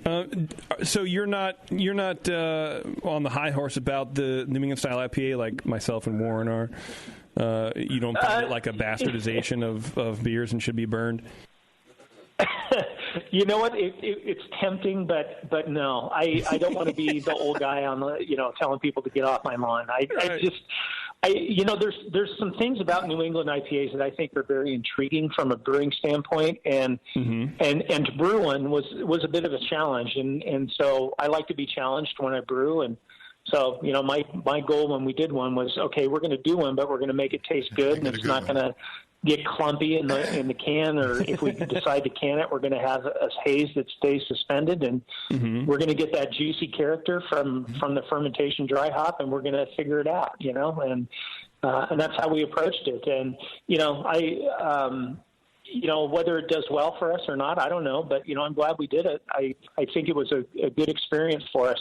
And I do like the beer. I thought it came out nice, and it's my only, and I put this out on Facebook a few weeks ago, and I got absolutely destroyed. But my thinking was, I was talking to a lot of people at the Craft Brewers Conference about it, because everybody was asking, "Are you guys doing hazy? Are you guys doing hazy?" And I'm like, "Well, yeah, and it just kind of hit me that these beers, they should be called something completely different, because they really are a radical departure from India Pale Ale. Not like everything that's in Dick Cantwell's book, is India Pale Ale plus something, and these are a complete left turn in so many ways that I was kind of, throwing it out there that maybe they should be called something different. And boy, I just got destroyed. So I just decided to leave it alone. Yeah. So a lot of people had the feeling that they're close enough to an IPA to be called an IPA. Wow, that's amazing. I'm with you. I'm 100% with you. It should be at least be something different on the menu. So when I order it, I don't have to ask, is it clear or cloudy? Because right now, it just says IPA. It's unknown. Exactly right. Yeah. And that's what Warren and I talk about on the show all the time. It's not an IPA. And that's kind of where, for me, that's where I didn't like it, because I'm this kind of style curmudgeon where it's like, well, this isn't a pale ale. But I asked for a pale ale. People, well, why does it matter? Well, because I want a pale ale. Because I crave a pale ale. Right. I would like to drink a pale ale. If I wanted a session IPA, guess what I would order? A session IPA. I don't want to be bamboozled and hoodwinked and whatever old word I can come up with. I want to drink what I'm asking for, and that's why styles matter. That's why they were invented in the first friggin' place. So you go to the any IPA thing, people, if you like cloudy IPAs, and I'm not going to go on, listeners, I'm not going to go on too long. You've heard about it already. But if you order a cloudy beer like that, if you order any IPA, you don't want an IPA. You want something soft and round. Yeah. You don't want a bitter beer. You don't want that. So let's call it something entirely different. So you get what you want. Everybody gets what they want. Right. Yeah. I get what I want. And I think that, unfortunately that ship sailed, right. But but to me they're different beers, and I agree. And I approach brewing them completely differently. So, from my standpoint as a brewer, I look at them as two completely different entities. And I enjoyed brewing ours. I had a lot of fun with it, and we were, when we were tasting it, we taste every single fermenter every day at our place, and. It was interesting to see how the flavors evolved after we did that first dry hop, and how they evolved again throughout the rest of the fermentation. And, it was just, from the curious brewer in me, it was a very satisfying and fun project. It's different ingredients and different process. It's got to be more interesting. It's great. Do you think that it helps to approach a New England style IPA as a different beer and not treat it like a modified, or some would say bastardized version of an IPA, to treat it like an entirely different thing when you're crafting the recipe and brewing it and actually going through all the motions? Well, I think and I don't know how all these people are doing it, but my impression is, I think you have to. You're using all these, high protein grains in it. You're using a water profile that's radically different than what you'd use in a West Coast IPA. Mm-hmm. You're dry hopping it completely differently. You're finishing the beer completely differently because you're not trying to remove the haze. And the trick is, how do you get the haze to stay suspended without falling out as a big pile of gloop in the bottom of your can? And that's not easy, and so there's a lot of things that go into it that are, I would approach it completely different than an IPA. When we did black IPAs, it was an imperial IPA with a little bit of black malt, and when we did a session IPA, it was a low alcohol imperial IPA recipe. So this is completely different. Like I said, it's a different process, different ingredients. Yeah. Well, what you're doing, Mitch, it explains why I find like I drink a fair amount of the New England style IPAs and pale ales and whatever doubles. And, some I like, some I don't. The ones I like are the ones that, where the brewers have done everything right, and that's your focus, which I can tell you I appreciate that you're one of the guys that are doing it right, it sounds like to me. Well, we're trying. It's funny because the people that have had really big success with these aren't sharing a lot, and so there's a lot of stuff you kind of have to sort through as far as how these things are brewed. Well, that's a ripple in the craft culture, isn't it? Wow, that's different. A bit, yeah. It sounds like everyone's friends until they figure out how to print money, and then we clam up a little bit, maybe, huh? Closer to the vest. Yeah. All right, so you seem like, from the way you describe your process and your ingredients, it seems like you're on the right track for sure. I think so. The beer came out good. We're really happy with the beer. So it's going on tap, I believe, this weekend at our place. So it's we kegged it up, and I tasted it today, actually, the keg version for the first time. So I tasted it out of the bright right before I went back to California last week, and then I tasted it out of the keg, and it's tasting great. It's got a nice orange juice character, and we used El Dorado and Azacca hops in it, which neither of which are particularly orangey or juicy. And it really was fun to see how that flavor developed during the course of the fermentation. Yeah, it's a whole different set of esters when you put all those other that stuff proteins and polyphenols and all that stuff into the beer. It was fascinating. And then these hops you add late have something to hang on to. These are some solid particulates there, and they can hold flavor.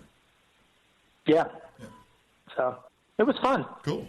Are you speaking of going out to California all the time? Are you going to move the fam out to Atlanta? Is Atlanta your new homestead, or are you going to be the traveling brewer for a while?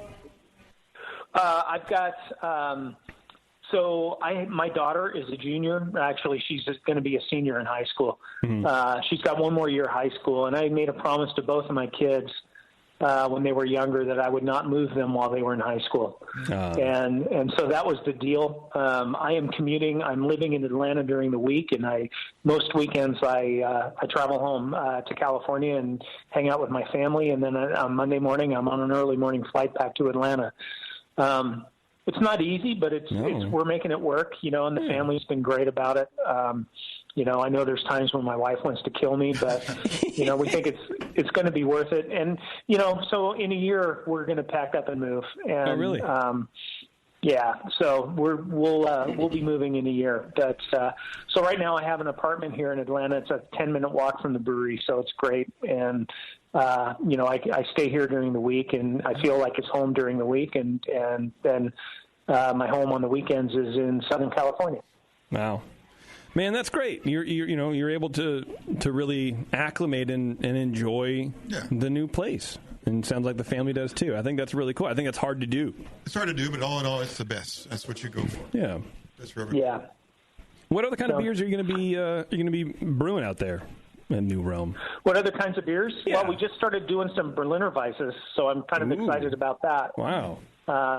Did some kettle sours. We did one with grapefruit, and we did one that we really liked that we dry hopped with lemon drop hops and added lemon peel to it. So it's got no juice in it or puree or anything like that, but it's got a really It's kind of like a really refreshing lemon drink without any sugar in it, and it's very tasty. I'm excited about that one. Yeah, nothing's really off the table for us. We did a Belgian triple earlier this year that we threw into barrels, and we're starting to pull that out of barrels now. We had some Buffalo Trace barrels and some Sazerac rye barrels. Wow. Sounds good to me. The only thing we're not going to do in Atlanta is fermented sours. We're not going to do any lacto, PDO kind of fermentation things. Why not? We just don't have the space. Okay. It's too confined. Everything's too compressed, and I just don't want to do it unless I can have adequate separation from the rest of the processes. So we just decided pretty early on we'd save that for another project if we get that far. Maybe Virginia. Yeah, maybe, or something. Building up the street. We haven't really started talking about what we're going to do in Virginia yet. We're still trying to figure that out. But I think we're going to expand our barrel program, our barrel aging program, because these beers came out really nice. And we have a Imperial Stout and the triple that we put into barrels here, and they're coming out really nice. And I think we want to do some more of that. Okay, and that's going to be a bottled product. I think we're going to bottle it. Yeah. Oh, that's pretty cool. We're pulling it out now and putting it in kegs until we figure it out. I see, but that's got it. Yeah, it'll hold over the summer. We're not gonna tap these beers over the summer. It's a little too hot here for barrel aged Imperial Stout. Yeah, I can't imagine a barrel aged Imperial Stout would sell well in August in Atlanta. But turn the air conditioning down a lot. Yeah, maybe. Get their lips blue. They'll be ready for something warm. Sit in your kitchen at 4 a.m, open the freezer door, and then open this beer, and it will be just fine. It'd be magic. Well, Mitch, man, I'll let you go. You've taken up a lot of your time. I really appreciate it. You can go to newrealmbrewing.com and learn more about Mitch's project out there in Atlanta. And, if you're in the area, definitely swing by and say hi. I was looking at your menu, dude, on your for your restaurant there. You guys got some good food. I'm not going to lie. Julio, our chef, is amazing. Julio Delgado. He's been around Atlanta for a number of years. He was an executive chef with the Ritz-Carlton, and then he worked at a winery called Chateau Alon, which was had a 400-seat restaurant. And wow. He's a great guy. He's from Puerto Rico. We just did a big fundraiser he was part of that we brewed a Puerto Rican light lager for him. So it took me back to my old Anheuser-Busch days. It was a lot of fun. Man, you got spicy Korean pork cheek buns.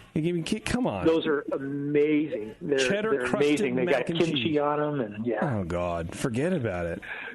The appetizers are really great, and you know what? We have entrees, and I never eat the entrees, even though they're really good, because I always load up on apps and then I'm done. I'm just like, wow, it's fun, and the pizza's really good. We've got a wood-fired pizza oven, and Bev, they have for desserts they have campfire s'mores, but more importantly, strawberry rhubarb fried pie. Oh my God, yes. Forget about it. Wait, what? That's new. It's a strawberry rhubarb fried pie served with vanilla ice cream. You haven't had that yet. Oh my goodness. Okay. How does that travel? I know what I'm trying tomorrow. Tomorrow afternoon. Yeah, I think we went the wrong route, Bev, and we asked for a bunch of beer instead of food and beer. That's what I asked Peter Hoey. I was like, bro, you should have brought some barbecue. What's going on, man? Anyway, Mitch, thanks again, man. I appreciate it. And we got to get out there. We got to figure out a way to get out there. This was a lot of fun, and hopefully I'll see you soon. That'd be great. We got to, like I said, find a way to get out there and have a good time together. Yeah, just next time you fly to the East Coast and go through Atlanta, just take a few hours. Well, I'm talking to my wife about actually letting me go to New Orleans in November, so maybe we can detour somehow. I don't know if that's close or not, but yeah, just let me know. I will. Well, I will. Okay. Thanks, Mitch. All right, buddy.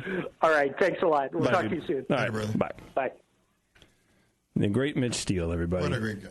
We're going to take a break, but before we do, You guys know that sometimes jockey boxes can be frustrating, but luckily there's now a solution.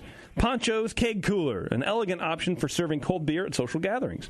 Imagine a water cooler tall enough and with enough room inside to fit a 5-gallon corny keg, including a small 2.5-pound CO2 tank and a regulator. Add a beer faucet and you have a kegerator on the move. You have Poncho's Keg Cooler. Now available at ponchosbrewinglab.com. Get $20 off your Poncho's Keg Cooler purchase by using code BNET, that's BNET. For additional information and for answers to frequently asked questions, visit ponchosbrewinglab.com. All right. We're taking a quick break. We're going to come back, I don't know, tasting out bullshit about some beers and stuff. Yeah. And then we'll let you go. So hang tight, everybody. It's the session, and we will return. We promise.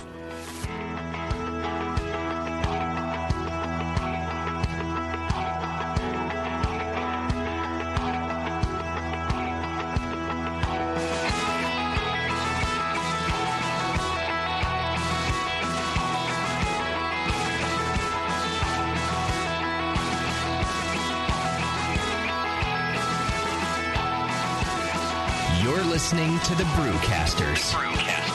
On the Brewing Network.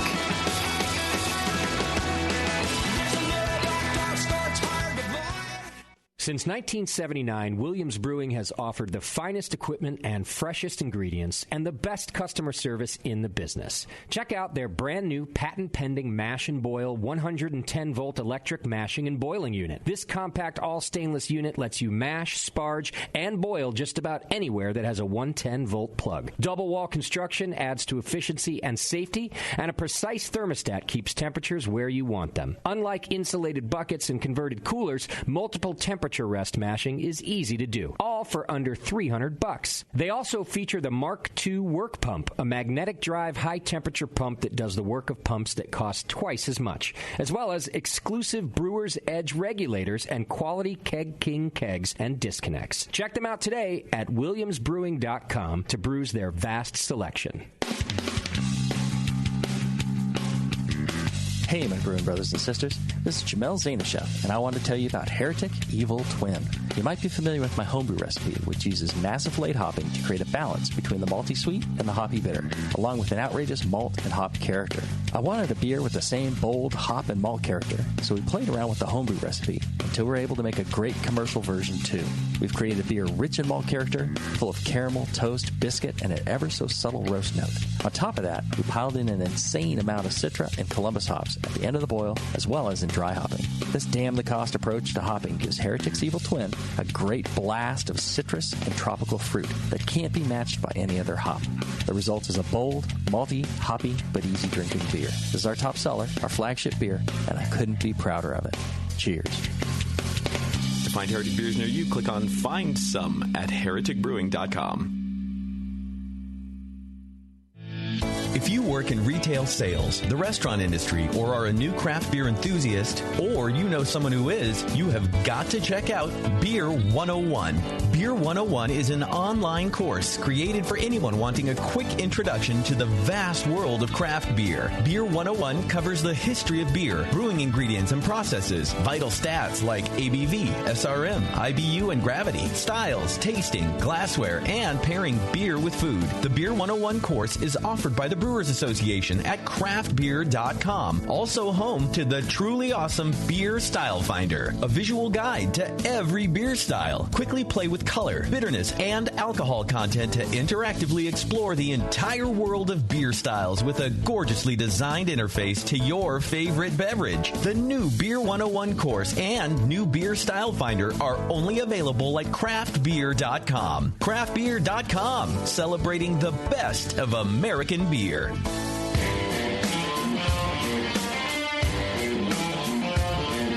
Brewcasters are back. It ain't 401 beer. Whatever.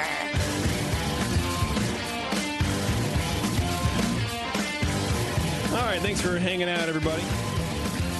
If you're going to Atlanta, of course, you go to New Realm Brewing. But if you're in the Bay Area, that guy Mitch doesn't distribute out in the Bay Area. So if you're hard up for good beer out here, drink Drake's. Go to drinkdrakes.com and learn about all the beers that you can buy, learn about where you can buy them, and learn about learn about Drake's, learn about why we love them so much, because their beers are multitude. They're wide style, is that what I'm trying to say? They cover all the bases, there and you they go. cover them really well. They're great quality craft beer. And they do them really well, and they travel well, too. So pick up several six-packs, bring them back to wherever hovel you live, and, recognize that California is the king for craft beer, right? They definitely make good beer there. They do a good job. Speaking of good beer, I'm going to say, speaking of good beer, HomebrewCon is coming up, Tasty. Yeah. And we have a couple of tips. We were talking during the break, Tasty and I, about what the hell we're going to talk about right now, because we can't make fun of Warren. We don't have a Twitter game. Yeah, we've already done.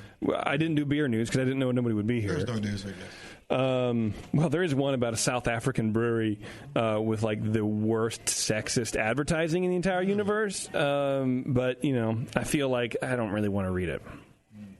So instead, Uncle Tasty is going to talk to you kids about tips for purchasing weed. Well, I have just a few tips. In Oregon. This would be the first National Brewers Conference in a weed legal city. It's groundbreaking in several ways. It is. So, a lot of people go like, oh, that's right.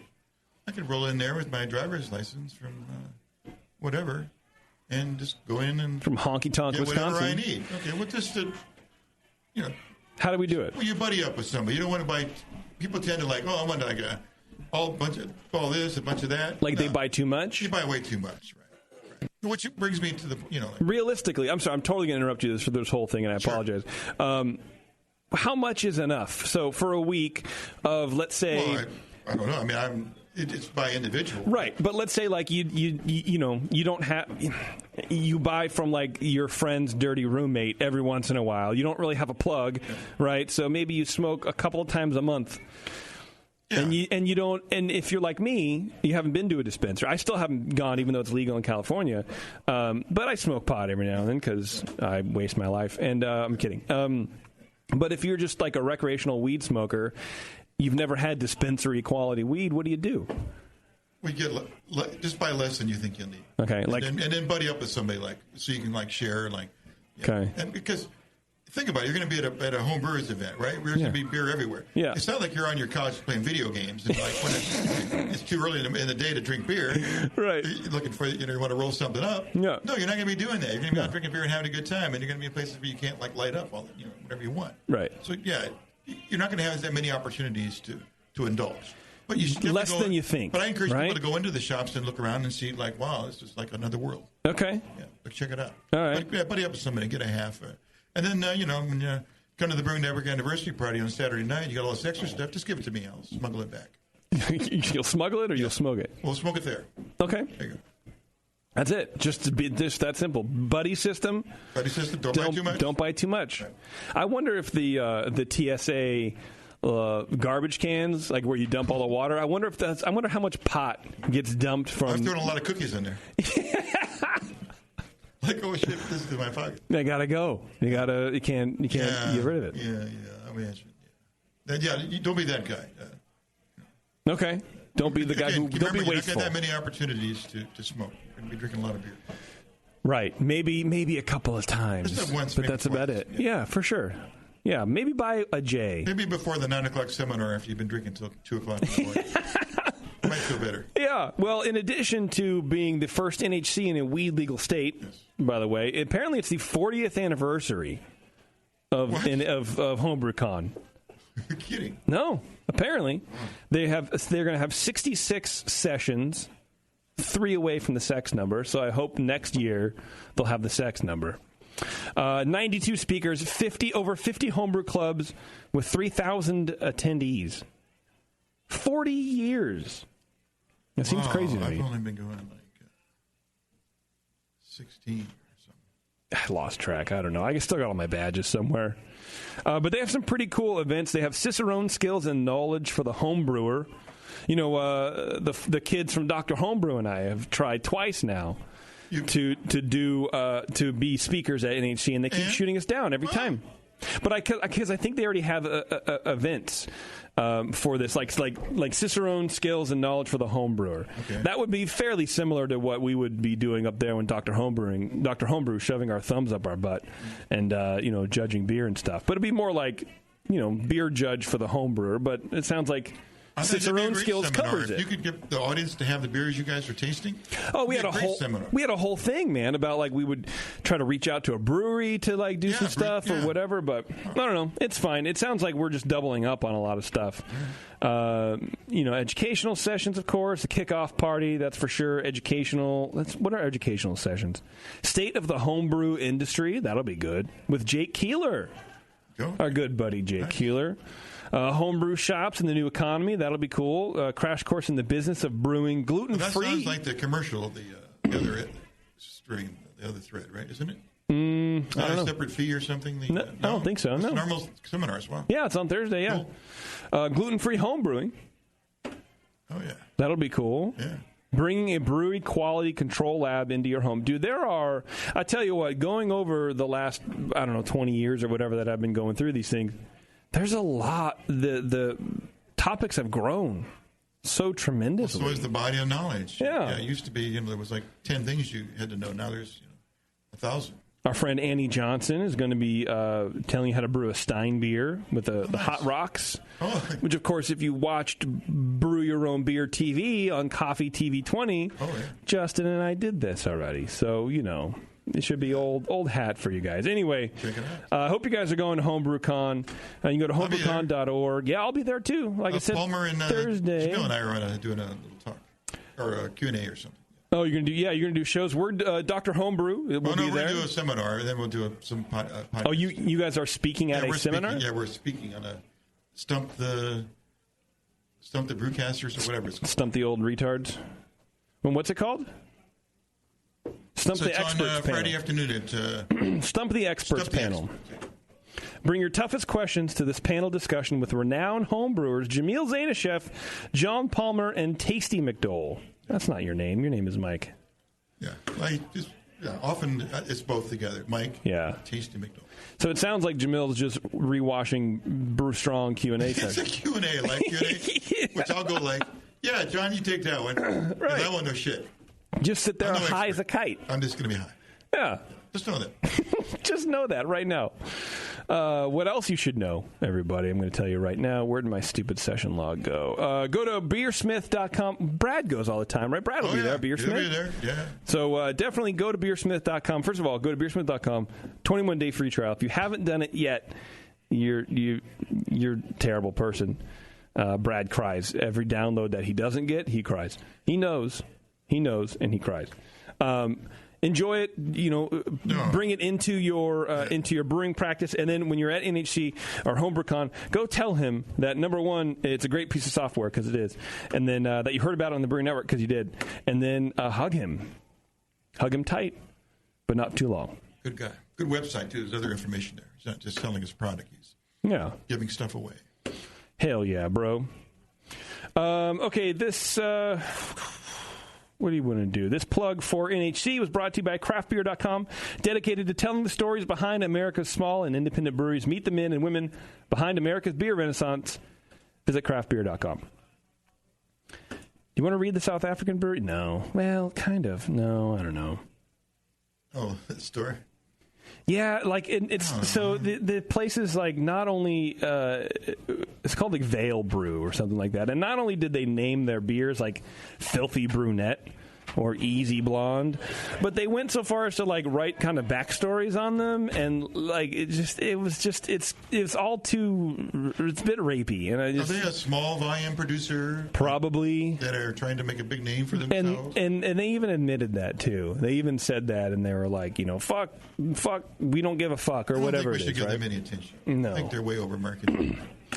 And well, they got railed on social media, dude, for sure. Well, and sure. Yeah, it sucked. In this continent, it's the Me Too thing. I don't know what it's like down there. Yeah, it's stupid. Okay, let's do our last live read, and we'll get out of here. Tasty, what do you think? You ready? I'm down for that. Adam and Eve is determined to help you spice things up in the bedroom. Go to adamandeve.com. You get 50% off almost any item when you enter offer code BNARMY at checkout. For limited time, you'll get the free Big O kit, which includes the Climax gel. It's exclusive. I'm sure there are other ones on the market, but they don't have the Adam and Eve one. And a mini vibrator.